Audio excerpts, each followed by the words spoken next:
Assalamu alaikum agayın. Hazır bir vakit bolup kaldı. Ben köpten beri şul parkka gelem 10 yıldan açtı. Bişkek'tin Tüşlük Darvazası'ndaki Dayrasanov atındaki park. Hem bu parkın içindeki ilgeri seyil bak çegaraçılarının seyil bakı de başkan. Andayın Dayrasanov atındaki çegaraçılarının parkı. Bir jağı janağı özgöçe kırdallar ministerine var karayt bir alleyası. Buna bir jağına jakında törünü tamornya bizim buna bajıçılardan parkı dep koyuptur.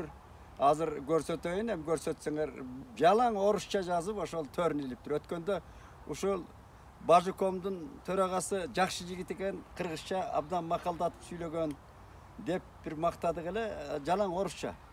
Мен аны айтайын деген жокмун. Мына o паркты мына буяк куурап, мына ягын көрсөтсөң, өзү күнбатыш жагы. Мына bu парк карагайлуу Рошша, баягы аянтча да.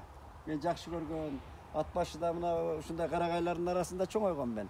Ана мына өйүсүнө дагы үйлөрдү шыкап ушу паркты да таратып келатат да. Буякта ким уруксаат берип атат.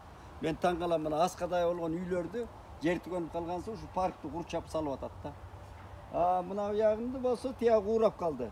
Эртең менен мен ушул жерден 2 баштык акыр чикир алып кеттим. Бету күндө алып кетем, күндө ошо кыргыз байлар келип таштайт ушул. Biz hem kayra aytабыз, жерибиздин кусуру, мына тилибиздин кусуру, манастын кусуру деп эле айтабыз. Бир кулакка чоң кичинесине кулагын илинбейт да, айлан кетет. Ана мен ушу табият жөнүндө ушу жерге келип, эсиме өткөндө Мамлекеттик тил комиссиясынын төрагасы Каныбек Осмоналиев менен биргеликте Алабукка Чаткалга барып келдик.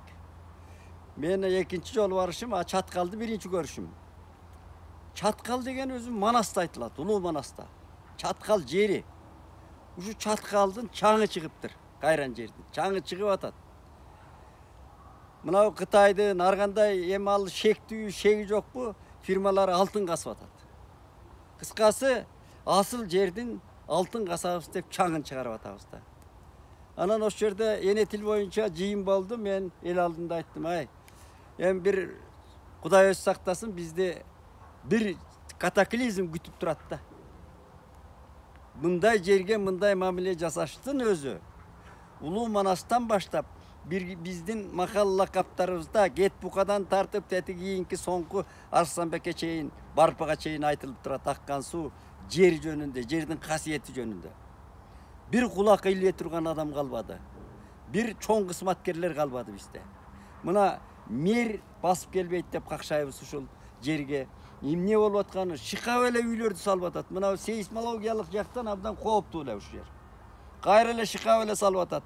Азыркы президент эми күрөшүп атабыз дейт. Кана эми мына сейсмологиялык акыбалдагы ушул жерде чоң орусча айткан дыра өтөт деп азыркы мына бу академиянын президенти болгон Абдыраматов деген мырза ошол сейсмолог ошол киши айтып берди эле мага. Азыр тандырбайт ошол.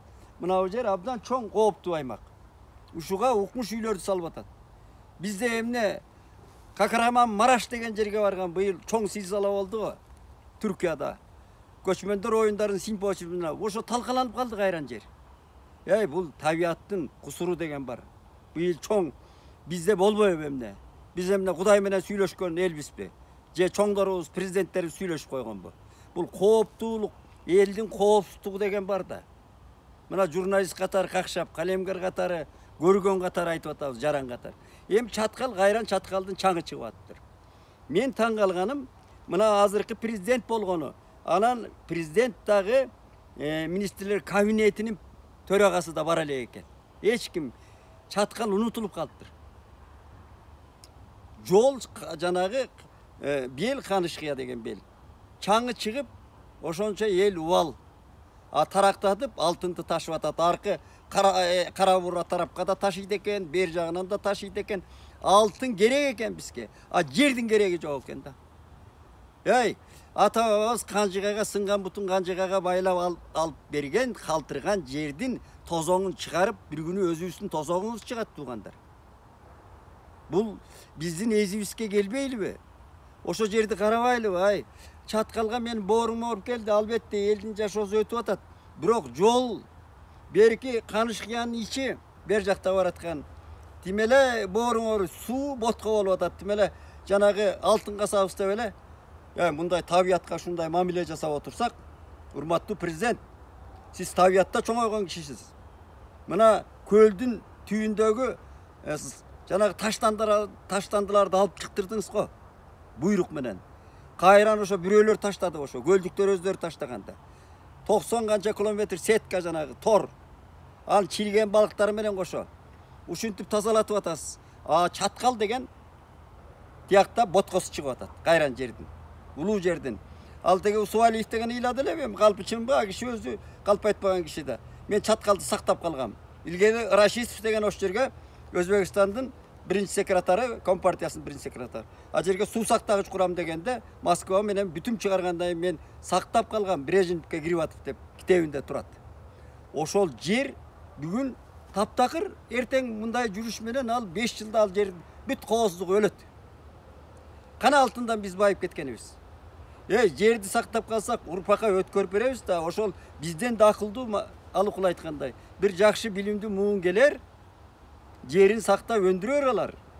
Өстүрөр башка жол менен. Туризм деген бар. Башка мына завод, фабрика, мини заводдорду куруу, өндүрүштү жандандыруу деген жолдор бар да. Экономиканы сөзсүз эле ошо жерди казыш керекпи? Алтынды, жерди талкалаш керекпи?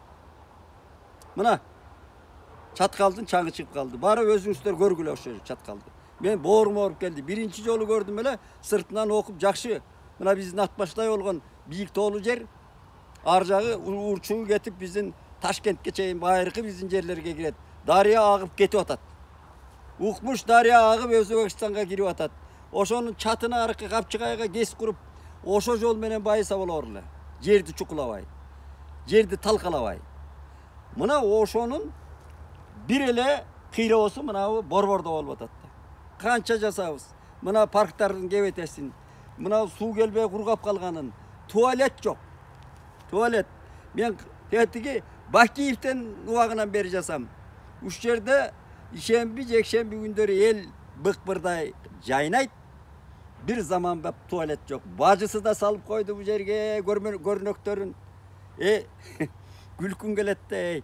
Уш жерге бир өнүгөр эл 21-кылымда өнүгөр элди карап турсаң биринчи туалет салат да. Тиги эң чечинде 2 кишилик бирдеме турат. Эл миңдеген эл жайнайт бу жерде. Жөн эле жер ыйлап атат. Жер ыйлайт, эл ыйлайт, анан угуу керек. Укпаса, анын кусаматы болот, суроосу болот бир күнү туугандар. Ошон үчүн угуп жүрөлү жерди, тыңшайлы, аяйлы. Ошону айтайын дедим.